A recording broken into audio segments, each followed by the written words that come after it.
There he is, donning his Superman cape. That's right.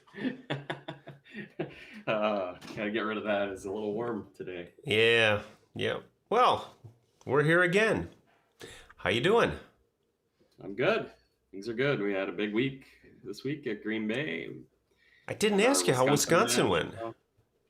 Yeah, it was neat. We typically at Green Bay we have less than about 1,000 fans. I'd say somewhere in the 400 to 600 range Mm. most times, which is you know they're great. They're loud.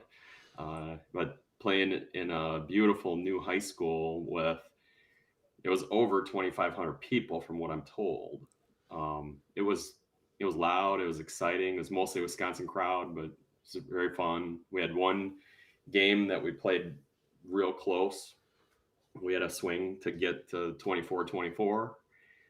So it was yeah, it was a fun week. And then yesterday, three good teams. Ray Gooden's team from Northern Illinois, and we also had Northern Michigan and Milwaukee in the gym at our place yesterday. So very fun.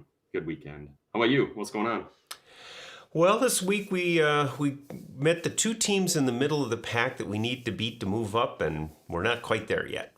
But Tuesdays was funny because between Tuesday and Wednesday, Tuesday, my mental attitude just was terrible after that. It was like, and the whole thing you go through, just, I'm banging my head against the wall, and then all of a sudden I'm going, wait a minute, what do you got? How do you make them better? And are they having fun? And I realized we're not having enough fun. Thursday's match, we played about the same level, had more fun. Our JV team took their first set of the year. In the second set, they clawed back and won like 25-23 and had a blast. And we're all excited. And then the varsity came out and played a good match against a team that could, they're running quick offense. And I've got these two setters, especially one younger setter who's thinking, we can run all this stuff. I'm like, man, we can't hit the court yet. It's like we can't set a consistent ball to the hitters, and the hitters wouldn't know what to do with it when they got it. So, and they jump from running a go ball, which we would like them to do, to trying to run a shoot. I'm like, dude, you know, you don't know how to run a shoot. We can work on it, but come on, man, not in a match, and even in practice, it's like if we could do the goal ball well, we basically just explained, look, we're just trying to get an open blocking opportunity where we can hit the ball. The goal ball will do that for us. We don't need the shoot to get that. We just need there will be a hole in that block against most of the teams we play if you can run a consistent go ball. But we can't hardly run a consistent four ball yet. So it's like, okay, we'll keep going. We understand you want to play and do fun things, but let's do stuff we can execute first and then do the other stuff. So anyway, Friday afternoon, I all of a sudden I took my phone out, all the stuff. I had to set my watch on do not detect falls, because it kept asking me if I would SOS, had I fallen down when I was playing. I'm like, no, I'm still alive, it's okay. And I finally turned that off and played, and they got a big kick out of it, especially when my 6'5" guy went up to roof me, and I angle tipped him and made him look bad. That was fun.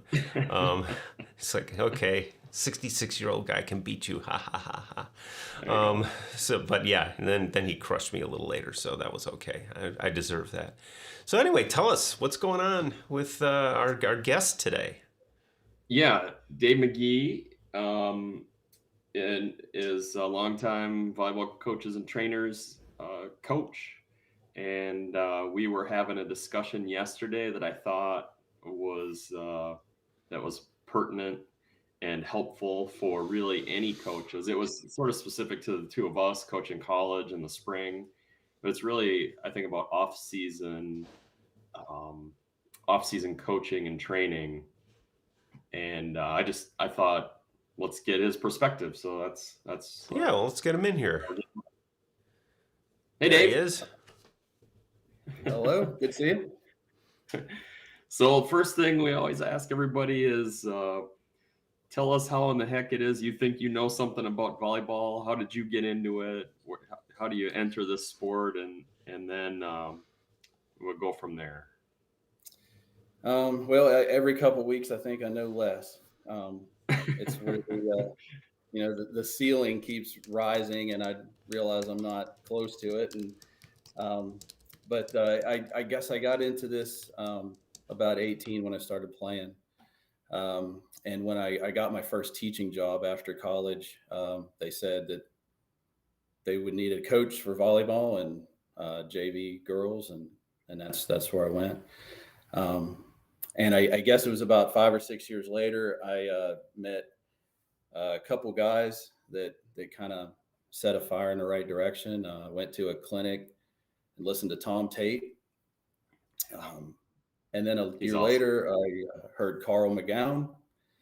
Um, and after a couple weeks after the gold medal squared clinic where I heard Carl, I was enrolled in graduate school in kinesiology. So they kind of pointed me in a direction and kind of took off on it. We may have to have another episode on kinesiology because I know that's something I know very little about. I pick up little bits and pieces, but it'd be great to hear somebody that actually knows what they're talking about uh, give us some information. What do you most remember about Carl? I love the Carl stories. I've got a good one, but I'd like to hear yours Yeah. first. Well, I think I'm probably with everybody else that would say make your own damn chart, because I think everybody's heard him to say that. But I took him up on that, and I did make my own chart. I spent 3 years, and every game I coached and every game I watched while I was at a club tournament, I had my little 9 square chart because I was pretty convinced that was not a good defensive principle to follow. And I'll be darned if from 12s to high school girls to 16 open to 18 club, it all came out the same. But yeah, his 2 hour motor learning session in those clinics were worth the whole thing right there. It was he would say if the person that knows how will have a job and the person that knows why will be his boss. He definitely used to really get that across, I think. Yeah, he was fantastic, and I have that 2 hour presentation I have on video, but really poor. I mean, I collected it myself, and it's even though the quality is so bad of the video, it's still worth going and watching because he just strips knowledge. And the for me, he and I are both pretty early morning guys. He was getting up early to go and run, and I would just get up early, and we got to have breakfast. I went to a gold medal square clinic, and two of us had breakfast, just the two of us, 2 mornings, and those couple of private conversations, I can remember every single second of them. They're so it just the enrichment that you get got from talking with him is pretty incredible. It's a good dude. And Tom Tate the same, you know. Yeah, yeah. Now his was of all the clinics, his was probably my favorite, just for the fact that he comes in and he kind of stands behind a desk and everybody gets quiet and he goes, this was a Cap 2 clinic. He goes, how many people are here to learn new drills? And most of the room raised their hand, and he puts his hand on the desk and he leans forward and he goes, well, you won't get them from me. And it was kind of like at that point I took out my pen and click, let's get ready to, we're going to learn something here. But that he was entertaining. And his challenge to us was if he said if he had a 12s team, he would do one thing, and that's all he would do all season. That was the atonement game. And that was I took him up on that one, and I thought, well, I'll try this because I had a team of 7 to 12-year-olds, and we played atonement. Spent some time serving and doing some games with serving, and then the majority we spent in atonement. And that, and that was probably my first experience where, traditional coaching, like, we're going to spend 20 minutes and this is how you pass. And, and it went from that to atonement where, there was a mistake made and you could jump in and say, okay, I want you could you try this with your arms, and you toss them another ball. You're teaching all skills at all the time, and they don't even know that they're practicing. They just think they're playing. But it was a pretty good take home from that clinic.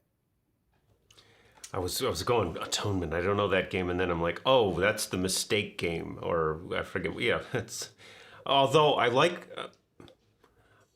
I do it without any instruction. I just throw them the next ball. It's like fix it. But I like maybe taking a break here and there to talk about, okay, why is that going wrong with them? Maybe not every touch, but let's, if you've missed 3 of them in a row, let's talk about that for just a second. But yeah, that's cool. Tate, he was the very first clinic session that I ever took as a coach. And the first word, he's really good at this, just like Dave said. His first statement was, this is 1995, so we're about to play the 96 Olympics. We're a year away, not even. And he says, who wants to know the women's national team offense? And we're all looking at him like, are you crazy? Are you going to tell us all these secrets? So for 45 minutes, he detailed every rotation and all of their best attacks for each rotation. And it was probably, I don't know, 2/3, 3/4 of the way through. Somebody raises their hand and says, why is it that you are telling this? I mean, is it okay for you to be saying this? This is our offense.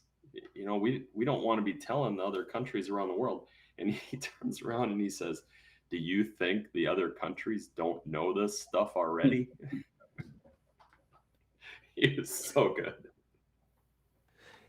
I used to get that in the corporate world. We'd be doing we got to keep this strategic plan secret. I said we could mail it to every one of our competitors, and 2 things would happen. Number 1, they probably won't be able to counter it, and 2, we're not going to do it anyway. We're writing it down, but that's not what we're going to do. They were like, whoa, okay. Then why are we doing it? I said, because it's good to try your plan. I go into every match with a plan that I immediately wind up having to change, but I know that, and I need a place to start. Yeah.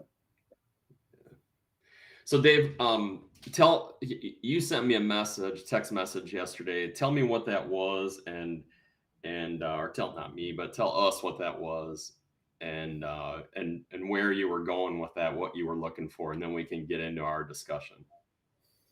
So we started our spring season here, and I had these ideas during our fall season where there's just not enough time to do anything. But when we get to spring, we can really dial in on this and that. And then I actually get to spring season, and all those things that I want to dial in on, I still pretty much address it the way that I would in the fall, except it's just not that rush of there's a match tomorrow or something like that. So I wanted to get some ideas of just, I'd like to know what everybody's doing in their gym during the spring. I guess at all times, I'd like to know what everybody's doing in their gym. But and we have a lot of common, principles, I guess you could say, that come out on the VCT group, and was just, really curious about what you're doing. I guess especially I wondered what was being done differently, which, in a large part of the cases, I guess, turns out to be not a whole lot. That's true. I think the big difference is, it's a really neat question too. I think the big differences are more in philosophy than in practice. There's going to be a volleyball. The volleyball is going to be going back and forth, hopefully, across the net. But there are just some philosophies that change. How is the ball being sent to the other team? How are we introducing? How are we starting plays? All that kind of stuff. that to me is where the real differences lie. But yeah, I think you're right. And in talking with you yesterday, we kind of both laid out, here's what we do. So tell us a little bit about what your practices are like. Like what's a spring practice like, and maybe contrast that a little bit with what the fall might be like. And I have some thoughts on that after you're done. Awesome. Yeah.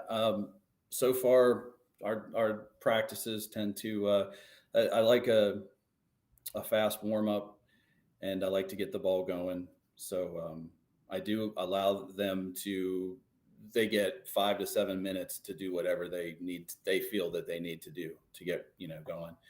And that's their ownership and warm up. But I always end up where I like a sort of a 5-on-5, send the ball over the net and rotate.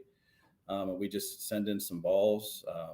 So we're swinging at maybe 60%, and then, jump it up a little bit, 80%. And then we finish up with a game to 15 or something like that.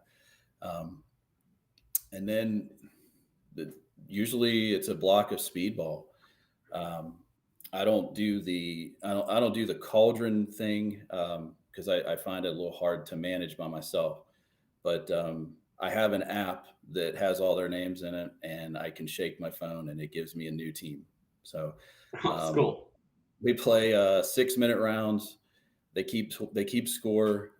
Every 6 minutes we change teams, get some water real quick, and usually run at least 4 of those. And that's the beginning of serve and serve receive. And for the most part, I stay out of it. If I am feedbacking someone, it's usually about passing and transitioning to hit, or it's about making the serve and keeping it aggressive. There's still a penalty to miss your serve, but it's not like a penalty in a match. You just leave the court. You get another shot. So I try to, turn the dial a little bit toward aggression than conservatism when we play that. And that's even better for our passers. The more aggressive, they can serve at our passers, the better we'll get. But that's a big chunk of it. And then I find my way into sixes, and various scoring mechanisms in place. I keep a lot of the games the same and just change the scoring. But I gravitate towards things that are faster rather than slower, and have start with, or put some sort of pressure on a serve or serve receive. And really that's what fall practice is like a lot too. And the different things that we're working on just become part of the scoring mechanism. So if we want to hit better goes, because we're learning. We introduced those last year. That was my first full season here, and we were learning to time them. So a lot of games had a bonus point if you got a kill on a go, or that was the play that you had to end the rally, on to rotate or something like that. But yeah, I did do some more blocked things with a couple of the spring practices. And I think just because I think there's a time for it to really, you can make a point. You can set a focus with it, but then it's time to let it go and get it into a game. But we, in an effort to increase our serving velocity, I took one of the hitting boxes. I found a good use for it. We put a folding chair on the box, and I split them up, and I gave them 3 minutes to serve the chair off the box.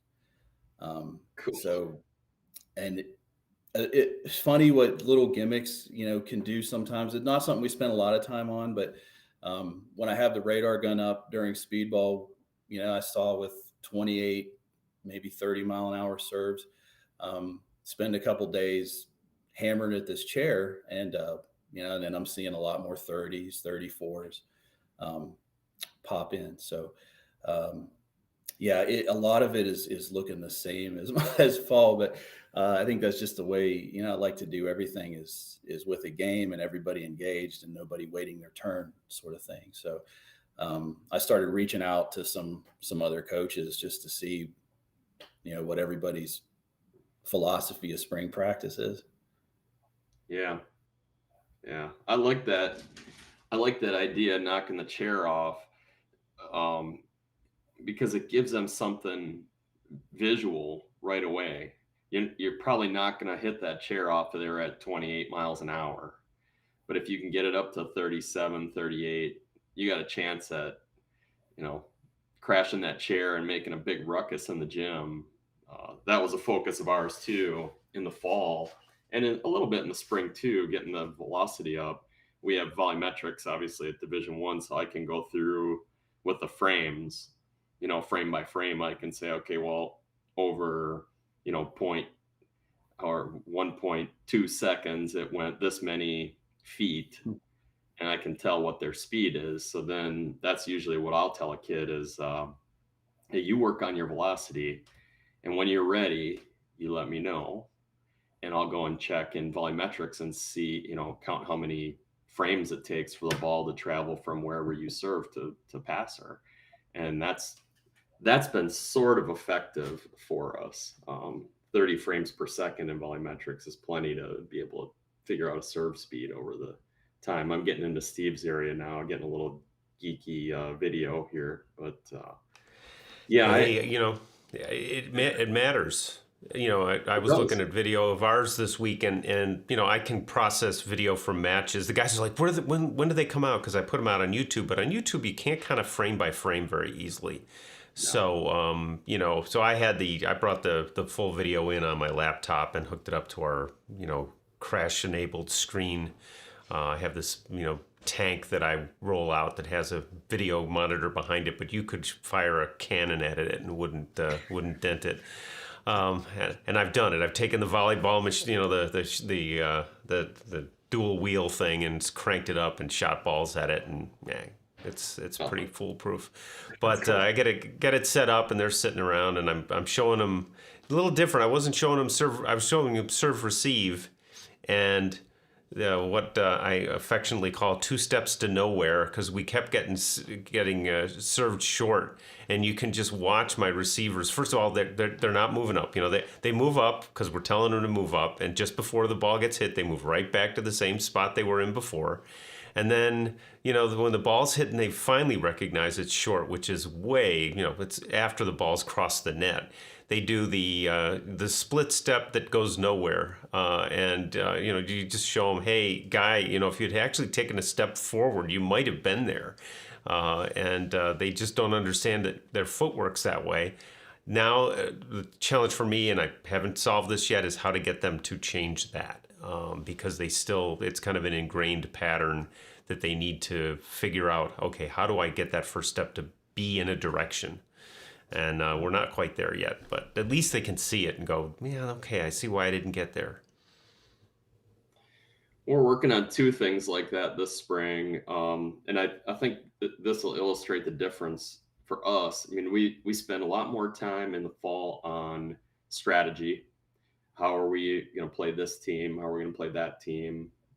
Just because it matters. The matches, count, so to speak, where our spring matches aren't going against us. Nobody gets fired in the spring, right? So it's time for us to experiment a little bit and do some of that type of work. So 2 things we're working on. One that you mentioned, Steve, our coaches are working on a split step with our players on defense.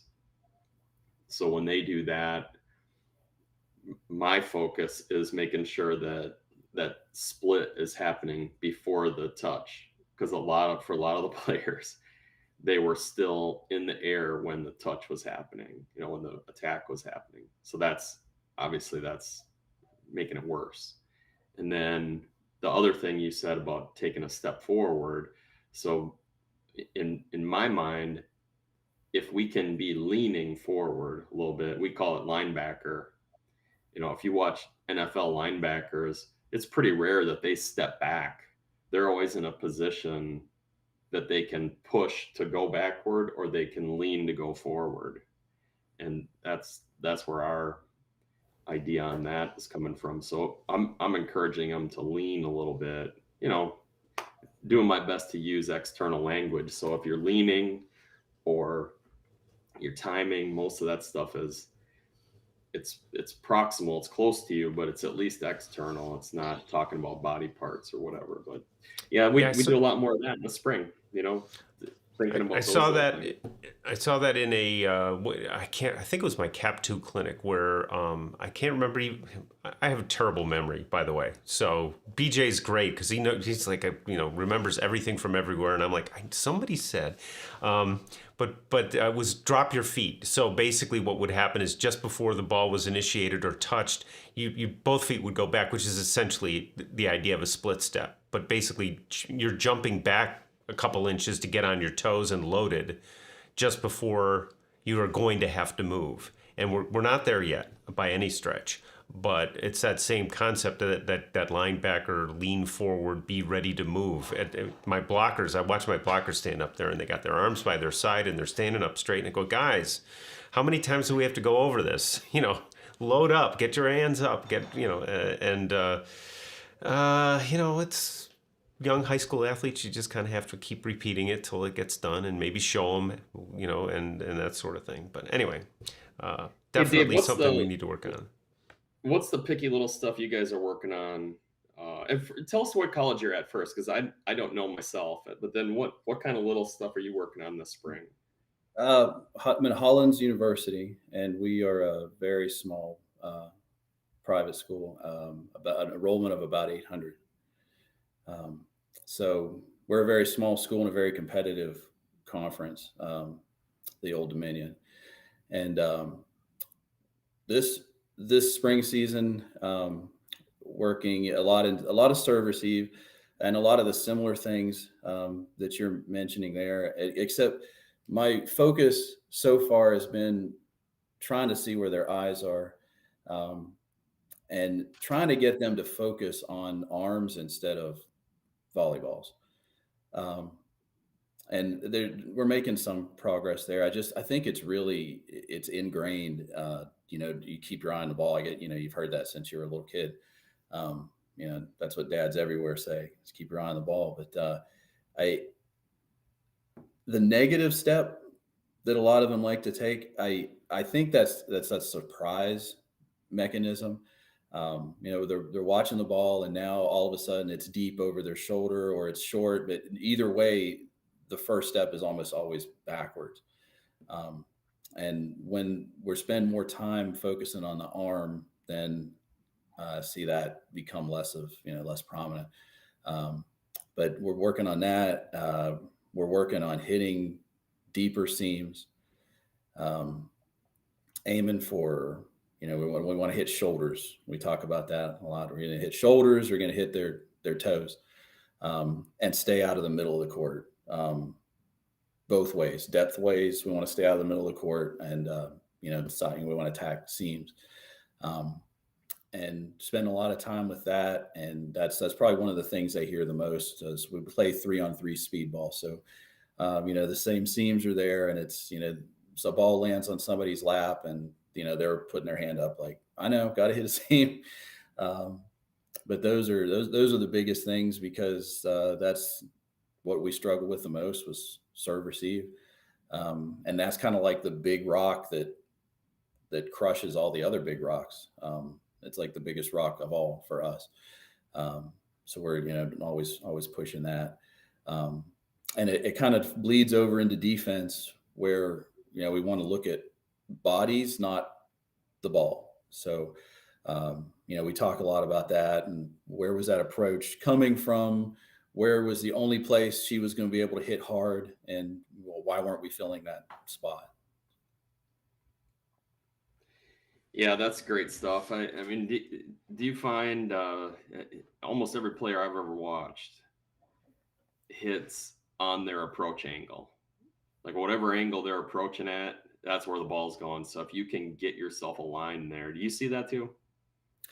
Yeah, and that's that's just one of the harder things, to teach. We always go over it a lot in my club too, but we're in an area where there's still several programs that'll run a rotation defense. So their check down list as a defensive player, looking at figuring out where the ball is going, is maybe the second or third thing on the list. Because the first thing is, well, the ball was set out there, so I have to move to this specific location first. And then when they get there, it's time to be free to play ball. And then it happens so fast, it's over. Which is one of the things I like best about the middle concept. It's not so much the place of where they're at on the court, but the lack of movement pre-hitting. That if they learn to see the right things, that they're free to play ball. They're free to follow their instinct. But yeah, we talk about where she was. That set was inside. She was taking a wide approach. She's not gonna hit hard line. She might roll the ball or something, but if she's gonna crush it, she's gonna come cross court at you, or we try to identify those main precursors to where the ball's going to go. Like a high ball, maybe tight to the pin. If she's going to hit hard, she's going to bring it down line, that sort of thing. And we'll pause to just remind each other of that. And it's really great when you hear other players start to take over that role, and that they're picking up on something. Yeah, I agree, especially at the level that we're playing at. It's pretty rare that we see a player that can run an angle approach and then hit hard to the line. If they're going to run on an angle, they're going to hit hard at that angle, and that's it. I mean, you see men's players do it a lot. That's just a different game, but where we're at, it's just you might see a roll shot or something in another direction, but we feel like, at least I feel like, we can chase that down. You need to take their fastest swing away from them, right?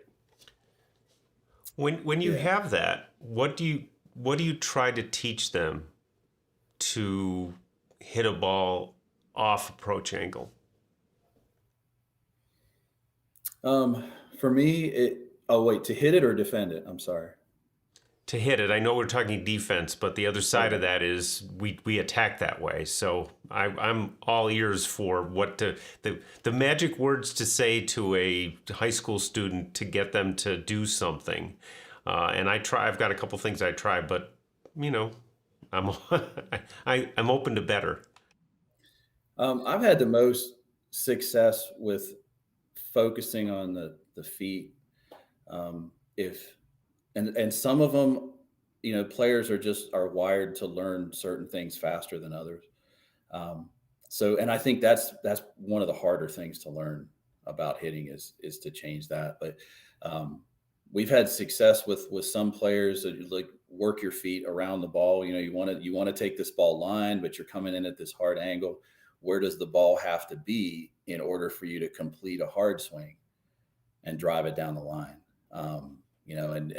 Maybe if you approach with your feet so that the ball is maybe more in your left eye than here, that when you complete that swing, if you're hitting with rotation, you can drive it more down the line. It's just that's also likely where there's going to be blockers, which makes it a harder shot. But if the analogy of being a door, and I think that was Chris McGowan that I heard talk about that first, but that was a really good analogy, and that worked really well for a lot of players. If your body is a big door, the hinge is on your left side, and you're going to close, and where you want that door to shut is where that ball is going to go. Yeah, I first heard that from Kessel. He said that a lot. Open the door and slam the door. Might have been him. Yeah, it might have been You Kessel. open the door it's in GMS too. They use that terminology for sure. And I really do like that, because even if you think about yourself slamming a door, you don't just press it. You really. And for me, it's that shoulder turn. I want the player to be thinking angle, or to be approaching angle if they can. Sometimes they can't, but get yourself open to angle. And then if you want to go line, let's hit it hard and let's really turn line. Just turn that way is the wording that I use. And then, you can see me, I'm demonstrating it here. I'm doing my best not to talk about shoulders, arms, all that kind of stuff, but it's difficult to teach that way. You really got to think through how do you want to say um, those things. I'm not convinced yet that kind of a sideways swing, uh, and maybe it's at our level or with our athletes. I'm just not convinced that kind of sideways swing is effective. I think it's got to have more torque. I've run into that as well. I think the way I used to teach it, and still, I put an element of this is you can cross your body or you can rotate your shoulders, but you can't do both because both is going to be in the stance. And we're pretty good at that stands one. I got my one guy who's going to be good. He just can't hit the 900 square feet yet. When he tries to rotate a ball out of bounds or down the line, he just overdoes it all. And it's just kind of get a feel for it. But I liked BJ. I like the concept of making the shoulder turn primary because it's a lot less wear and tear. You're going to last a lot longer. And having had, I show the guys my, shoulder surgery scars, and it's like, yeah, you don't want this. I was not taught well. In fact, I was never taught. So it's kind of like, okay, if I'd had a coach, he would have gone, well, you're goofy-footed and go from there. So it's like, okay, we're not changing that anymore. I'm beyond that.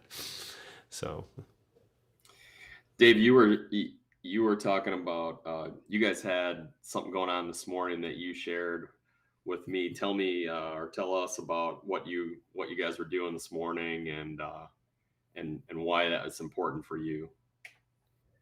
Yeah, we got up for breakfast, and that was their idea.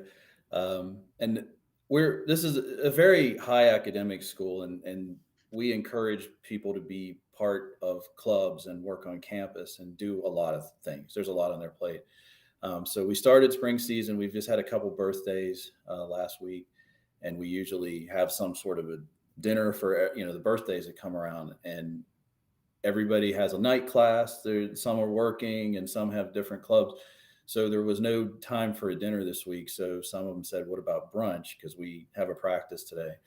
And I thought, yeah, we can do that. But there wasn't anywhere around here that I could think of that I could just go pick up some brunch. So me and one of the team leaders came in, and I brought the electric griddle and a hot plate, and we made breakfast. So we met at 9:30 for some breakfast and just to hang out. And I think that's families eat together, and that's the people that come to that come to play here. That's one thing that they want. They care about culture. They want to have a team. They want to have a second family, and I think that's really important anywhere, but especially for us. And I've noticed a lot of good moments in the gym where we have two teams competing in some game of practice, and team A makes this great play, but team B is celebrating as hard as the players on team A is, and they're happy for each other when they see those kind of improvements. And I think that's that kind of stuff plays a big role in it. We eat together, we travel together, and we have our time apart, but there's enough extra time together, I think, that we can kind of feel like a family unit. I think that's where the real teams are built. Is for me, when I was coaching high school and I was in charge of a team, the team is built on the bus. So I purposely looked for, can we get a long bus ride where it's 2.5, 3 hours, where they got to sit there and deal with each other They don't do it as well now with the phones, and I'm not a take your phone away guy, but even with the college students, they'll set them down, and I can hear them talking back there, playing cards or whatever. I think that's where the teams run. And like the activity, you shared a picture this morning of what you guys had a big buffet going, and everybody's walking around and smile and talk and look at each other, laugh, and that kind of stuff. It was, I think, in those two spaces is where you really build those good relationships. I stumbled onto something last year, and you guys have me thinking about. It was an end of year thing, but now that I'm thinking about it, it's something I'm probably ought to do during the season as well. With COVID and everything, and with what I thought my budget was, which it wasn't. I was trying to figure out how to do our banquet, outdoors and cheap. So we rented a couple of the town sand courts, and I just brought stuff to the little ramadas. They're the little things next door to cook, and I just cooked hamburgers and hot dogs for everybody, and had our little celebration, and went and played sand, and reserved the courts from like 6 to 10 p.m. I could not get guys out of there. I mean, I didn't want to get them out of there, but they were there till the lights turned off. And so this year we're getting all 3 courts and doing, we got a bigger program this year. We doubled the size of the program. And the guys, do you want to do a banquet somewhere, or what do you want to do? No, let's play. We want to play sand. So it's like, okay, we'll figure that out. This year we'll have it catered, because I spent a lot of time cooking. It was like, okay, I'd like to kind of get into this too, but those the idea of a meal together, the idea of doing something as a group is pretty important, and that's somewhere where I need to kind of develop as a coach. It's a lot of fun too, and the group that I have now is just, they're ready to, they want to do things, so that always helps, when you don't have to drag them out there. But I don't make any of that mandatory. I don't like to use the word mandatory. I don't want to go there. You want to be here, and you'll be here, and we don't want to talk about mandatory, but they're here. I don't say you have to be, but they enjoy each other's company, and they like doing this stuff, and it's food that's not the cafeteria, so that's a hook to get them to come out of bed, get them out of bed to come here. Is it it's not the cafeteria food, but yeah, it's really, it makes for an enjoyable season on everybody's part, I think. That's neat that you talked about the mandatory bit. Our head coach at Green Bay, Abby Sutherland, she's by all means is a culture expert. She pays attention to all of the culture literature, and is constantly, I mean, it's her big main focus, which I really appreciate, because it's usually not, I mean, it's important to me, but not my biggest area. And she's the same. Like, okay, who's all going to this? And you see 15 hands go up. Like, all right, good. Who's all going to this activity, or who wants to set up this activity? And it's neat the way she manages that to get players to go and do stuff. I think most of the things that they do, even if it's student government, or seeing a play on campus, or whatever it is, I suspect that the players wouldn't have that as their main priority. But when they come back from it, they're always talking about it and saying what a good time they had, and usually some little bit of language comes out of it for us too, you know. Yeah. Well, shared experiences and inside jokes. There's, yeah. That's true. Developing that team language, the stuff that nobody else knows. Yeah. Yesterday we had a scrimmage, and a couple of our just graduated players, or just retired, or whatever, recently left the team, were there, and they came all day. to watch. They were there for 4.5, 5 hours watching us and playing music and on the speaker system, and they just you can see that they're still holding on to that whatever they can, just hold on to that team and team culture. I think probably happy that they have a little bit more freedom, but still missing the team part of it.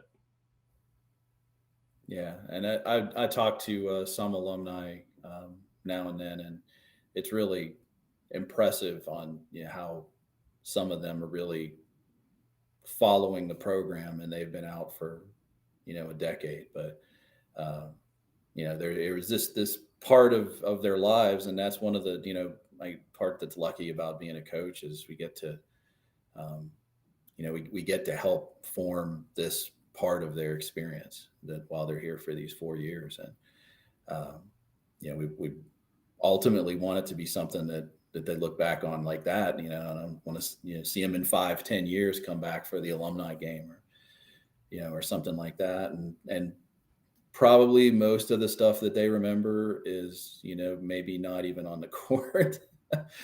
But Yeah. it's those bus trips, and maybe those one of those dinners that something hilarious happened. And so yeah, I enjoy doing it. That's one of the things that I do like about the college world is it's a lot easier to get them together for stuff like that. What what are the getting just back as we're sort of starting to run out of time a little bit. Getting back to the spring thoughts idea. Who are the top couple of teams in your conference, and how much time do you spend during spring thinking about what you have to do to get after those teams? There's a lot of strong teams in the conference. Uh, Washington and Lee and Randolph Macon um, are always in the top three, along with Virginia Wesleyan. There's very strong programs, recruit really well, um, and I that's the prime that's the bulk of my notes post match is what we need to do to stop make the biggest changes to try to compete better with those teams. And it it all almost always comes down to serve receive.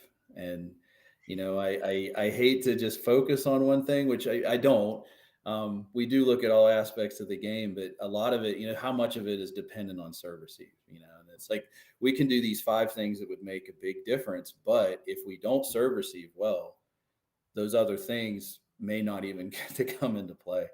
Um, and it's good to have the players take note of those matches, and we use huddle so we can look at the points we lost in rotation 1 and rotation 2, and we can see what we can do differently.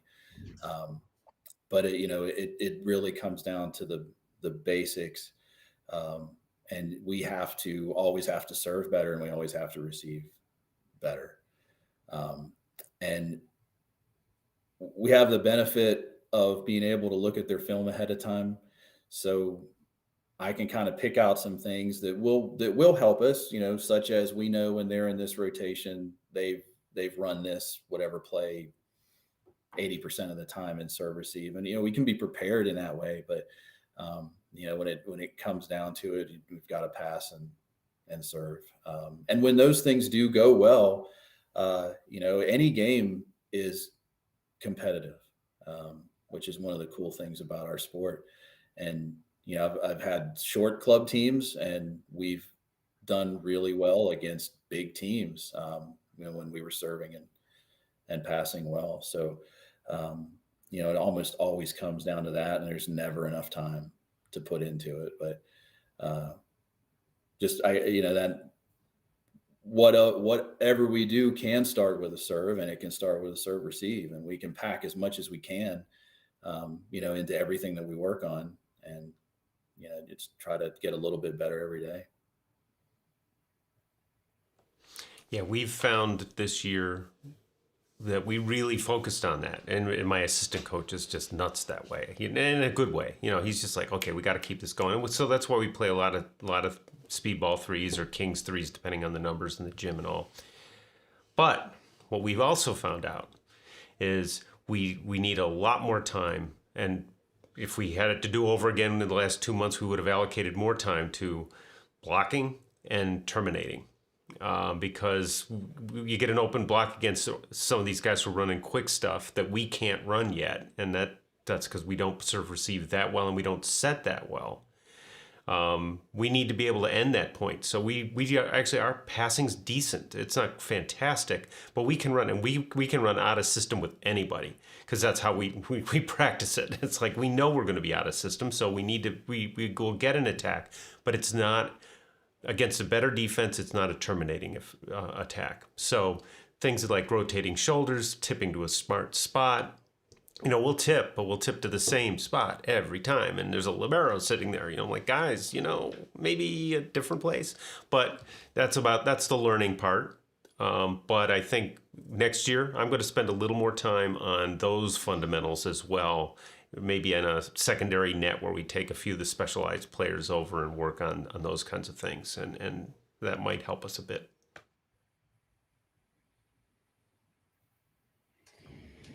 Yeah, we had the best high school setter that I ever worked with.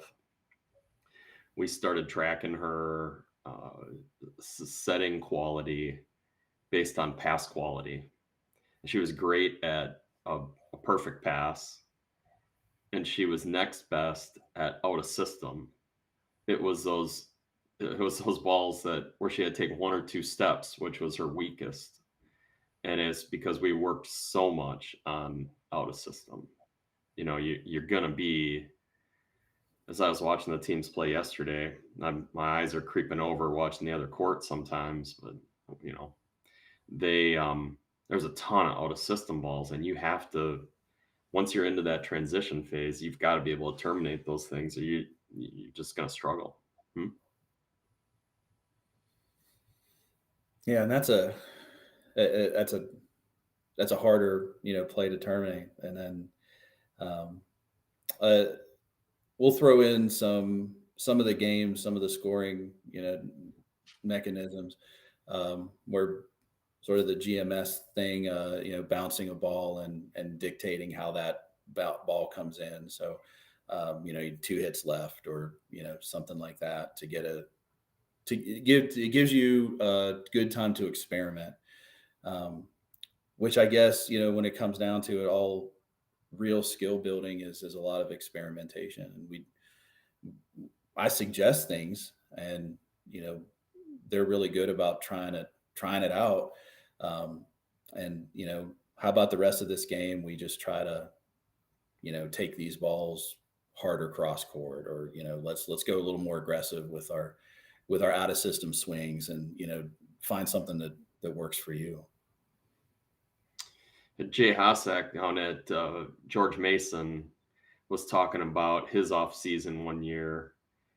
So just a couple of years ago that he and I were talking about this, and he said they wanted to run their offense from farther off the net.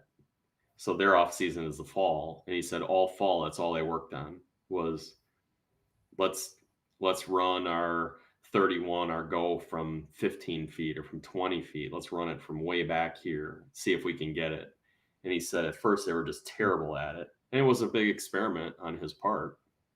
He said by the end of the fall they had it, and they had effectively increased their ability to run their offense from a good 7, 8, 10 feet farther off the net, which in the men's game, Division I men's is huge for them. And they're, I think they're seeing the gains from it, and they're playing really well. And of course he's a great coach in all other aspects, but it was interesting to hear him talk about the off season that way. They just decided, look, here's what we're going to do. And like you said, it's an experiment. They went for it, and it's changed the way they play.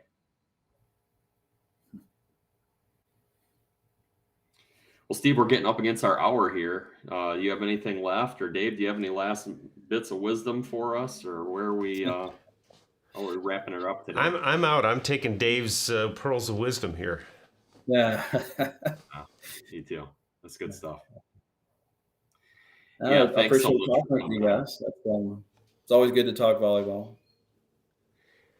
Well, that's the theme of the show, right, Steve? That's it. Yeah, we want both. It's been interesting. We want newer coaches to kind of come in and figure some of this stuff out. And so, that mom or dad that gets drafted into getting started with this, it can be really intimidating.